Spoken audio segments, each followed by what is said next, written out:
Hey everybody, in this video we're going to create a practice program to create a clock that will update every second. Let's begin by going to our HTML file and I will add a label. We'll use a pair of label tags and I will set the ID equal to my label. Save, head back to your HTML document. I'll assign that variable to a label, constant my label equals document.get element by ID. The ID was my label, and we'll create an update function. Function update, and we will get the current date and time.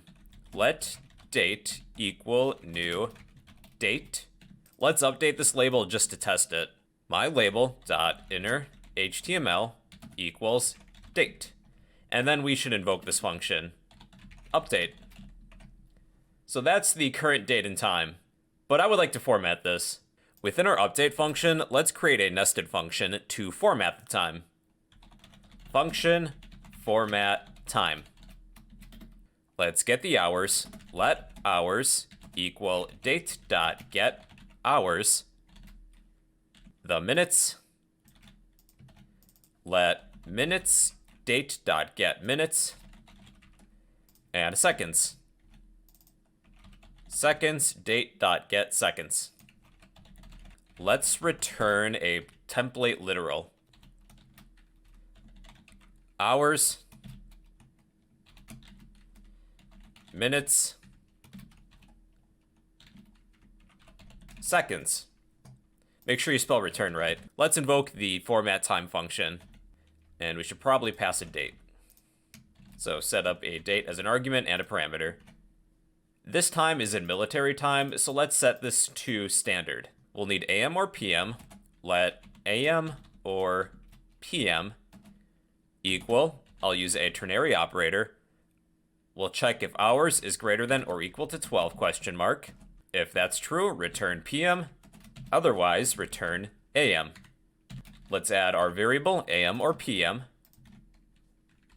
My current time is 12:22 PM. The hours is still in military time, although you can't tell from my example. To convert that between 1 and 12, I can set hours equal to hours modulus 12. Bitwise operator, 12. Modulus gives you the remainder of any division. If hours is 12, then the remainder of 12 divided by 12 is 0. Then we would instead use 12 in place of 0 using the OR bitwise operator. Since I'm filming this at 12 p.m., there's no change. I would like this clock to update every second. After we invoke the update function, let's invoke the set interval method of our window object. The first argument is a callback. We'll pass our update function as a callback, and then a delay. Every 1,000 milliseconds, I would like to update our clock. There, it's updating currently. Now, if one of these variables is a single digit, we don't have any leading zeros. I'd like to change that. If we have a single digit, I would like a leading 0 before the actual time unit. So let's create another nested function. Function, let's call this format zeros. We'll accept a time. Let's set our time parameter equal to time.toString. This will convert a number to a string. Then we will use some string concatenation. And return, we'll use the ternary operator. Let's check the times length property. If it's less than 2, that means it's a single digit. If our time length is a single digit, then we will precede our time with 0.